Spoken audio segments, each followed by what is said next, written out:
All right, mic check, mic check. Morning Masters Podcast, your host, Maine, of course. I got a special guest with me. I got Miss Libra Miller. Hey, thank you so much for having me on here, man. All right, man. I'm happy to have you. You know what I'm saying? You a superstar, so you know what I'm saying. When you hit me up about coming on, I was like, you sure you want to send it to me? Oh yeah. Let me take it back. I mean, Slim might have thought. I got Slim on the podcast too. You gonna hear his voice. Slim might have thought you meant send it to him because you text him or message him, but then you message me. Yeah, so how you been? Because you came on here last year around the same time, I think. It's about February, January. It's been a little while. Like Yeah. I've been good, man. I've been good. Thank you for asking. How you been? I see you been blossoming, man. You've been doing some great things. A little something, you know. I try to dibble and dabble, listen to that, you know what I'm saying? Hey, I love it, man. Putting on for the city. You got Supreme sweater on. Hey, man. Nice knitted hat. Like, hey, a custom from Augusta going to that Saturday market, man. Even the frames is mean. Thank you. Everything look good on you. It's just, thank you, baby. Every time I see you just fresh. I don't think I ever seen you and you wasn't fresh. I appreciate that. I think the worst I ever seen you had a black tee on. I was like, oh, she wearing a black tee? I didn't think it was your style. I'm from the hill. But how you been besides, like, you know, I know you got the summer event that you do, but before we get into that, like, what things you got going on right now? Like, how you been so far? Man, we just started off something new, man. I started last month, starting the YouTube show called The City, Fresco TV on YouTube. And it's basically Mr. Rogers meets Breakfast Club, man. We're going around the city, getting to know different business, different entrepreneurs, different creatives, politics. We're really going to do it all around the city, man. I really want to touch everybody I can and see how we can actually let everybody know what we have available and what we have going on in the city. That's what's up. Like, what inspired that? Like, what made you want to even come up with that? Honestly, it's a full circle, man. I've been really big on putting on for the creators. And if anybody says something negative about Augusta, I pretty much puff my chest out and I'm saying something back. So, like, it's my way of not just speaking on smaller conversations, but on a bigger platform for us to let people know what's going on. And over the time as well, I've seen where what's missing is having that footage. So that's why I wanted to go the YouTube route to have that visual for it. That makes sense. Like, I mean, because, you know, obviously right now in the podcast game, it's growing. Mm-hmm. So you kind of got a podcast. It's almost like pregnancy in Augusta. It's like every week somebody pregnant with a podcast. You know what I'm saying? So it's dope that you went the YouTube route because I think people don't go that route because how hard it is for some people. Like, Slim can attest to that. He got a good following on that though, but not everybody can do that. I seen some of the footage that y'all got. Like, I think it was a teaser or something like that. Uh-huh. That looked dope. It looked real cinematic. Thank you, who shot that? So I actually, who I have shooting the City YouTube show is gonna be Shane 1K Moments. Make sure y'all check him out. He does the dopest videos in the city. One of my Fresco alumni. I love that kid. He's super talented. AD Visuals actually did the Fresco fashion show that we recently just did, so that's actually on the YouTube show as well. On the YouTube channel as well. So, but mainly off Shane 1K Moments. He does most of it. You said Fresco alumni. What does that mean? So when I say Fresco alumni, it's like seeing the people that were being at Fresco from the beginning, back in the days 2014, and seeing them still blossom and doing their thing. Like Tyreek has cracked iPhone on Gordon Highway. Shane does 1K Moments. He does his videos. 2K is a rapper. He has a nice following. You know, Charles Gray, another rapper. I mean, AE, the cool. Like, I can kind of go through a list of a lot of people that's around the city doing great things. And, you know, they came through that Fresco doors as well, doing some great things as well. That was part of that, what we built with Fresco, period. You got a major in communication? No, I don't. You answered that question like too well. I'm not gonna lie. I don't know if you. I ain't seen no questions. You just PC, wasn't it? No, for real, cause like she named every single person and like had something good to say about. And I'm mad because I'm left some people out, and I'm sorry, y'all. I make sure I show y'all love. But everybody you named like this year has had a good year. Like the 2K guy, he's on a list or something. I don't know Snoop him. list. Yeah, he's on the list, and I didn't know he was until and the Snoop, list. But so like time out, not to like, you know, like I guess I'm definitely not taking credit, but a lot of people that Snoop connected with on his past album or just period, as far as like on that list, some of them came through Fresco or, you know, him actually building on, you know, continued relationships, because that's what it was about, man. Actually having creatives come together and actually connect and build a network, you know, so we can be bigger and better. That's amazing, man. Like, you doing some great things. As always, Thank you. But just to go back, like the Fresco, just tell people about what that is, because last time you was on a podcast, we brought it up, but obviously I have a little bigger audience now, so I want them to kind of get that part of you as well. Absolutely. So Fresco started off as a men's boutique back in 2014. What a time. 8th Street, yes, downtown. And I started off as a boutique, but I've always had the motto of being more than a boutique. So I did a lot of events as far as with fashion, art, music, of course. And with that, we've blossomed to have the platform of Culture Fest. So Fresco is kind of like the birthing ground for a lot more. And it's a lifestyle. It's more than that. It's a brand as well. Dropping the brand actually frescoandfriends.com on the 25th of this month of January. So make sure y'all get a t-shirt or a hoodie or something. What aren't you doing this year? Man, I feel like you're tapping in every lane. Being lazy. That's what I'm not going to do. Hey, that's what I want. That's always a New Year's resolution. Yeah. Nah, for real, first, I'm going to tell you answering too well. Okay, you got to slow down. We're 5 minutes in and she answered every question. Let me lean back, man. She said being lazy. We not being lazy. I like that. That's amazing though. Like, for one, I just with the Fresco, like for far as what I know about everybody being fresh, like I think you definitely embody that. Like I said, I never seen you where like you don't look up to par. Like, you know what I'm saying? Appreciate it, man. And I was talking to you last time about this. I don't know, Slim, if you know anybody like that, but when I was younger, right, there's this lady, you know, she gave me some clothes because she went shopping. She bought new clothes, and like everything she gave me was fresh. They were like all her old stuff was fresh. I went to school, like it was funny because people started acting like it was my birthday. You know? Like, nah, she gave me all these clothes. I don't know, but like I feel like it's the same thing with you. I feel like you that fresh, like you can give clothes away because you just go shopping and get more clothes. All my friends know I make sure I bless them. Like, you know, I'm kind of bad with shopping, so I give away a lot of clothes because I got too many. I get that vibe from you. I get that vibe like you just stay fresh, like you wake up like I'm going shopping today. Like today's the day. I mean, you know, I have bad. Like, look, I ain't rich. I ain't on future level, but I'm a smart shopper. I am a smart shopper, so I try to shop smart, and I'm a victim to retail therapy. So, yeah, I go shopping a little more than I should. Oh, man. I have friends that tell me to chill out. So, as far as the show, like what kind of guests do you plan on having on there? Like, I know you said politics and all that stuff, but like, do you have something set up? Like, it's gonna be seasoned? Is it gonna be like episoded out or? Want to keep it relevant, so of course that could change because of relevancy. So we've already actually planned out crazy enough for 2 months out. We had already planned out going to see Jackie M. So Jackie M's will be on the next show featured. It's beautiful that they were just rated top 100 in America. So that's just, you know, one and one together kind of thing. Just hitting a couple of different local eateries, you know, brunch spots, things to do in the city. So already the first show was actually I went over studio, and then we actually went over the Arts and Heart. So we actually, you know, filmed a little bit in the Arts and Heart, and we actually covered humanitary. So just different stuff like that. That's dope. Like, I think that like especially with what you're doing, like when I started doing this, that's kind of the vision I had just with podcasting form, though, not like visual though. Just highlighting things in the city. You know what I'm saying? I feel like a lot of times people think of Augusta and they just think the masses only, obviously. Yes. And the people that's here, I don't know, for some reason it's like the city kind of like depreciates with the population because some people diss the city. They just feel like they need to go to Atlanta or it's not well enough or Charlotte, whatever, and they don't invest in the city and just, you know, kind of pull apart the layers of the city. That's great. Yeah. And I feel like that's what you're doing. So I'm happy to see the show. Like, I'm happy. Thank you. I always tell Slim or anybody, I'm like, damn, I wish there was somebody doing what I was doing. Like, cause I be wanting that. Like, I feel like when you're the highlighter, it's hard to get highlighted. You know, like in a correct way. Yeah. You know what I'm saying? So like, I'm happy to have people like you or people like Slim that's doing it now. Cause for a minute it wasn't like that. You know what I'm saying? Like, it was like absolutely. That's all I could do. Highlight. People might share it and say you're doing a good job, but like nobody can do like how I'm doing, or like how you about to be doing, or how Slim doing. So, speaking of humanitary, I just did a podcast with Brother B. Hey, Brother B, good people. How long was it?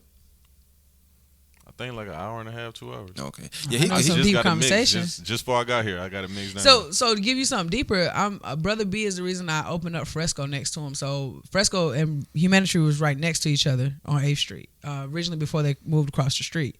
And crazy enough, small little quick story. I'm walking downtown and I see Brother B painting. I meet him. Boom, quick conversation. Using his hands. Yes. I was like, man, that's really dope.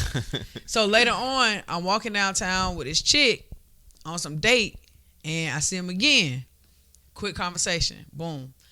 I'm walking downtown, and it's probably 6 months later. I'm at this point looking for a venue.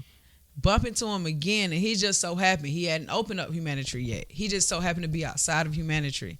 He said, you know what, this spot just opened up. Let me show it to you. I fell in love with it instantly, but being a business-minded person, I knew I wasn't going to show that. So I still kind of looked around different places, but it always brought me back to being by Brother B. And that Brother B and them, they're second family to me. So, I mean, I love those guys, man. Humanitary is a really good staple in the city. They're really doing some big things. They are for creators as well, and just overall, That's just what I great taught him people. about, too. Yeah, he's just really great person. Even to shout out like Studio, SK Nightmare. DJ Nightmare just opened up and said like Monday through Friday, 7 to 10 p.m. He's open to basically open up an event spot for anyone that's willing to want to do some work with him for free.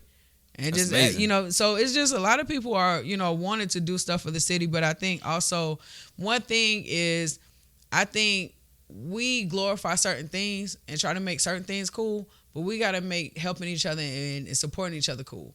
And that's one thing I'm big on now.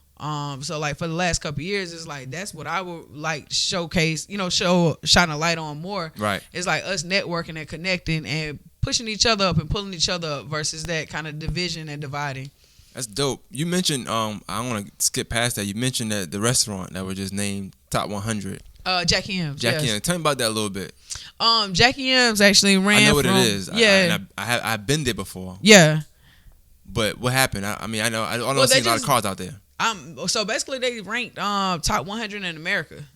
So it was In funny. America? In America. So like it was funny because somebody I seen on Twitter and they was like, oh, they was just ranked top restaurant in Augusta. I had to retweet, no shot it, America. Like look, we gotta give our flowers when they real. You know what I'm saying? When they do. So we gotta give them their ups, man. We gotta give them their big ups, and they've been a great restaurant. It's been a really low key spot that people from Augusta know about. But that's what I feel Augusta is, a bunch of hidden gems. And the more we shine light on it, the more the other cities can see what's going on. Because a lot of my friends that come here from Atlanta or out of town, they love Augusta. Right. They love Augusta. Like they really can't say anything bad about Augusta. Huh? Baby A. Yeah. I don't even want to say Baby A. Yeah, Augusta I is, say you being disrespectful honestly, now. So I'm being honest because. Baby. Hey, shoot me all day, but I'm gonna say Augusta more authentic than Atlanta. Atlanta got all them flexes and all them stunners and all that, so I don't want to say Baby A. Augusta is Augusta. Like we got more history, we got more actually on our grounds as far as history and roots, as far as black Hollywood. You know what I mean? Like. James Brown wasn't the only one downtown, running through there. And it was a reason for James Brown to come here from South Carolina. You know what I'm saying? Atlanta. Augusta truly was like way more than that. And like Hamburg, South Carolina, right across the river was an all black community, an all black city. So there's a lot of actual black roots and heritage that's actually in Augusta. People kind of like miss over and look over, you know what I mean? So to say, I guess. So that's, I don't know. I don't even compare it to Atlanta because I just feel like we got something that's just more authentic and different and just a gem in his own self that can't be compared to Atlanta. I'm gonna agree with you because I hate Atlanta. I think Atlanta. I ain't gonna say I hate Atlanta. Nah, I hate Atlanta. Nah, I'm gonna say that. I always got a reason to be there. I love y'all, but y'all like a second Atlanta. home. Augusta gonna be number one all day. But I hate Atlanta, dog. Libra cool as hell, bro. Like even woke Libra was mad cool. She turned the woke Libra mad quick. I ain't PC Slim no more. The Nah, first year I did podcast, and I was PC Slim. This year, I'm not that bad. Like she just picked up Augusta. You know what I'm saying? And took you to school like in 10 seconds. You know what I'm saying? But then had the dimple showing still. Like I'm still smiling though. You know what I'm saying? But you gonna respect Augusta. She built for this shit. Hey, I like that though. Nah, that's cool. Man. That's cool. It's just that I ain't think that like, I would never have thought that a restaurant on Milledgeville Road of all places would be like even talked about. Yeah. Outside of Milledgeville Road, you know what I'm saying? Man, and I've been there before. I just haven't ate the food. That's funny. I never ate the food either. Oh, we gotta go eat, man. So look, we definitely gotta go eat, man. And that's another thing. I wanna and it's something to start, man. Like us as young entrepreneurs, having dinners together, man. Like meeting up and just having dinner sometimes. Like and thankfully you're gonna show this probably after this day. But next week, a group of my friends, we're gonna meet up at Frog Hollow and just kind of just vibe out. Cause we need to have that type of vibe and push that more in the city. You know what I mean? I'm coming. You invited me. I'm coming. Yeah, and Slim, you got the invitation too, and Shane, you already know. But yeah, like definitely that's what we need to do more. You know what I mean? Because when we have these minds meeting, we bring more and bigger ideas to our own brand, but as well as the city. You know what I mean? Like I said, and that's kind of how like I am, and that's why we kind of together now. Cause like I just looked at him like I met him last year around this time as well. You know what I'm saying? We did a podcast together. He was talking about doing his own podcast. He did it. I watched the growth. I seen how dedicated he was, and it was like it just made sense for us to like link up at some points. You know what I'm saying? So it's funny because like you messaged him, messaged me, but that just showed you how much you work together. Yeah. You know what I'm saying? I thought y'all was already doing it together. I'm gonna be honest with you. I thought y'all had a podcast going on together. We should y'all be doing should. one together, right? Yeah, y'all should. That's what everybody keep telling me too. Man, look, one thing, I'm all about like collabing. If you got a vibe going and you see where y'all strengths could work together, like why not, man? Why not cross promote? Why not? And that doesn't mean like you can't continue to have your own brand. You can't continue to have yours. That's you know what I 100. mean? It's like you just stronger in numbers. You know? Yeah, it's strength in numbers, man. Yeah. Shout out to Nip. Oh yeah! Shout out to the Warriors next year. Man ain't gonna figure that out Look, though. Nah, we gonna figure it out. We got some projects we did together though. The Warriors. That's Next year though. You already seen that. Oh, you was a Warriors fan? I am a Warriors fan. I still am. But we gonna No, grab. no. We grabbing that Memphis pick, bro. We grabbing that Memphis pick next year. I'm gonna keep. All right, listen. You was doing good, Libra. I'm sorry. Light skin, fucked man. up It's the right light there. skin. It's the light skin thing. Since when? Since when were you a Warriors fan? No, I've been a Warriors fan. So Nah, look, I know. Just tell me since when. You I've been a throw a Warriors year out. fan since about 2016. actually since 2015 or 2014. You didn't make it. No, so look, no. You can call me bandwagon all you want, but the reason why I like them, because honestly, before that, I didn't have a team. So look, let me gonna say why. So Bulls was my team in the '90s, Jordan, all that, right? All that. It's cool. making sense. Come on. All right, so now you gonna say the man bandwagon. But the reason behind that, why I like the Warriors is, name another team, and then this is where y'all gonna get quiet. Name another team that has their full draft picks is running as an actual full squad. The only person we picked up was KD. Everybody is a shuffle in the NBA. And when LeBron leaves a team, everybody's scared in the NBA, but the Warriors. So the thing I like about the Warriors is they actually have a team that they drafted that they have playing together. Now people will sit up there and want to say all day that they're a super team, but Draymond cannot carry no damn team by himself. You see that? And Curry knees is fucked up, and they're my team. I'm just gonna break it down and let's be real. He got a crazy damn injury, and honestly, let's be real. He's kind of like a miracle for him to still be hooping like he is, because his knees is shot. I'll be honest. Clay light skinned ass can't carry no team by himself either. KD was the only person that played on the Warriors. Is a super team. The Warriors But without KD, KD, but the is thing not a is, super team. if I'm you with went into champs and you seen the Jordan 1s that everybody is hyped up on for half price, when you pick them up, that's not nobody's fault that they picked up KD. I ain't trying to change subject. I hate the Jordan 1s for that reason. I think they're the most overhyped shoes of all times. Well, I like Jordan 1s, I like Jordan though. So I mean, it's more of a history thing I with think me. they're the I like most classic overhyped Jordans. shoes of all time. I'm gonna tell you why. The colorways are whack. Now the different colorways, I'll give you whack. It's deeper than that. I've been a Jordan fan since I was Slim. born. Like in all my baby pictures, I got overalls with no shirts and Jordan 3s on, right? Okay, So so your it's ass was like- spoiled. I was that kid that couldn't buy Jordans as a kid, so My that's why I'm mom- buying them now. My Hold mom up. was in the army. She was an E3 in the army. So look, hold on. Time out. Let me said time out. This conversation is coming from a different place, from a kid that But got the listen, Jordans though. all the time. But listen though. So it's different. But listen though. When you grow up, now you're 2021. All You the had 'em. kids don't even know who the fuck Michael Jordan is, and they buy Jordan 1s. Okay, so look, so this is why I'm coming from a different place. I was a kid coming up, broke as hell, and loved Jordan, but couldn't wear Jordans. Yeah. So as an adult, I like classic Jordans that I remember in games. I remember certain Jordans that was monumental. I keep those. Like anybody knows my sneaker, I'm not a hype beast sneaker person. So I don't buy the colorway that pop up. There's like, I guess, little hype beats. I buy certain colorways. Like these, the black and red joints, I got those. Got the white. You know, I got Chicago's, like certain, shadows. I got certain colorways. You know what I mean? Like, or, paying homage to maybe like the Jordan 11s reminds me of the Martin show. So it's more of a like me coming up as a kid where I couldn't necessarily get certain shoes. Now I could get them. So I have them. I just keep them. But I'm definitely not a hype beast Jordan But you fan. do agree that the Jordan 1s are a hype beast show. Yes. Okay. I agree with that. That's I'm all- not gonna disagree with that. that's I'm not all we gonna gotta disagree. agree on. I'm agree with that. Because I'm agree with look, that. I'm agree with that. 'cause look, the Jordan 5s was a every- hype beast shoe at one point too, Every though. chick I ever dealt with that quote unquote thought she liked Jordans. He love said the Jordan thought. ones. He said thought thought she liked Jordan. Look, he That said was a thought. pun. You caught that pun. Slim is He was wild. messing around with a bunch of thoughts. That's why they probably wearing Jordan mids though. They weren't Jordan highs. You was doing Nah, those. they was wearing the highs. They was wearing the Okay, look, greens making and sure. and the white, red, and blacks, and Okay, you know how they be, man. You know how they be. I normally don't deal with those. You won't see too many of my women with Jordan 1s. Oh no. No.